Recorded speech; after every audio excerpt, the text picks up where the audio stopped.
Hi, today's video is going to be about knee pain and how we can use hip strengthening exercises to reduce knee pain. So first, let's just take a little look at the knee. So the knee primarily moves forward and back, just like that, right? Just here, forward and back. It's happy when it does that. Now the thing with the knee joint is that it also has room to rotate and move side to side. And when there's too much of that motion, it can cause irritation in the joint. So when you're trying to just bend, it wants to be happy and just bend forward and back, forward and back. When you start combining in rotation with it, or maybe laterally bending side to side while you're flexing the knee, it starts causing too much irritation in here and with the kneecap.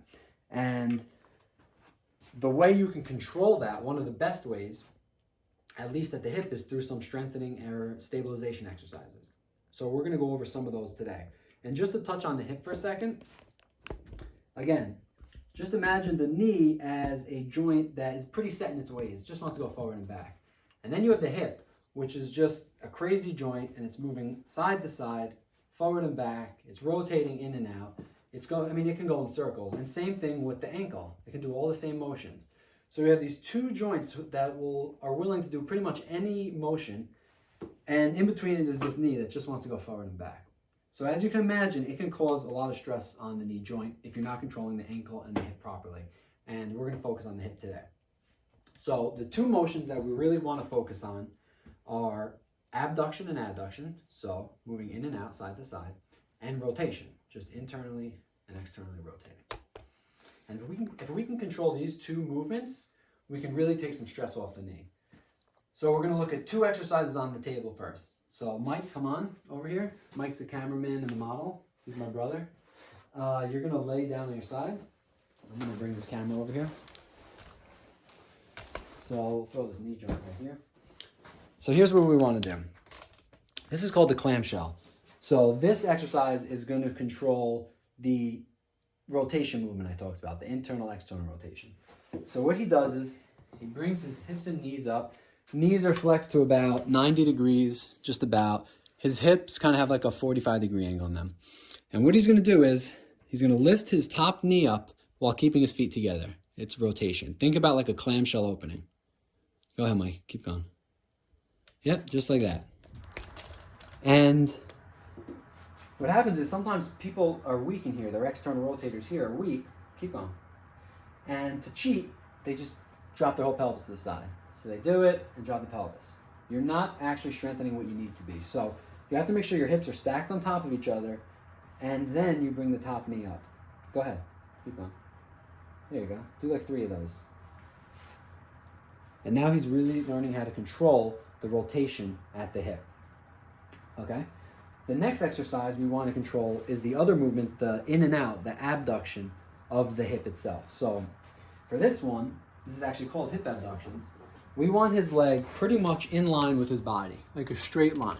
We don't want his leg all the way up there so it's making a V. We want it pretty much a straight line, which it looks pretty good to me right now. So what he's going to do now is, same thing, keeping his hips stacked and not rotating them. He's going to bring the leg directly up and slightly back, just like that. Go ahead, up and down. 1, there you go, 2, 1 more. And the wrong way to do this would be, Mike, bring it up and towards the wall. Yep, and back down. Bring your toes up, like point your toes up as you do it, and towards the ceiling. Yeah, he's using too much of his hip flexor for this, and we're losing the activation of the hip. So it needs to be in a straight line up, slightly biased back. That's it, and you would do 3 sets of 10 in each of those exercises. So what we're going to do now is, Mike, you could get up. Maybe you could pull that step out for us. So those are 2 activation exercises laying down, but now we need to bring it into a more functional way. And one way we can do that is through step-ups.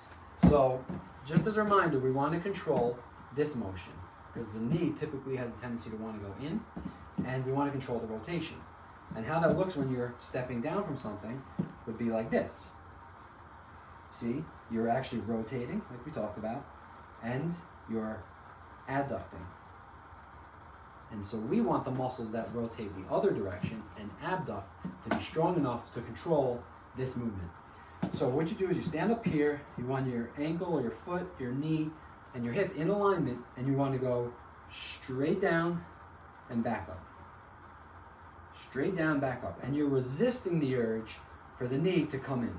You'll see, as soon as you try this, a lot of people have a natural tendency to want to go in. So we're really working those same external rotator and abductor muscles still. So it's perfect like that.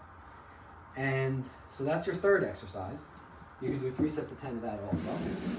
And then the last one is going to be the squat. So Mike, why don't you stand here facing the camera and just go down into a couple squats. Yep, that's perfect. So he's squatting good right now. So his hips, his knees, his ankles, you can keep going, are all in alignment. And you can do this up and down from a chair or squatting in place. So do a couple good ones. So right now his hips are really doing a good job of controlling his femur. Keep it going. And there you go.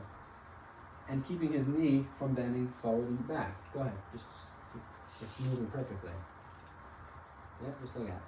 Now, do one of the bad squats where your knees come in. This is a big tendency of people to bring the knees together. Come back up. And what's happening there? As he slowly does it, his knee's bending, but it's also rotating and coming out. And it's causing that irritation that we talked about on the knee. So as you're squatting, you're really controlling that. So do 2 more bad ones. Natural tendency, it starts happening. The knees start going in. And what you need to do instead, while you do this, is go ahead, come out, and you do a regular squat. Use these muscles and control it and make this stay in perfect alignment. Cool. So there you have it. Those are your exercises.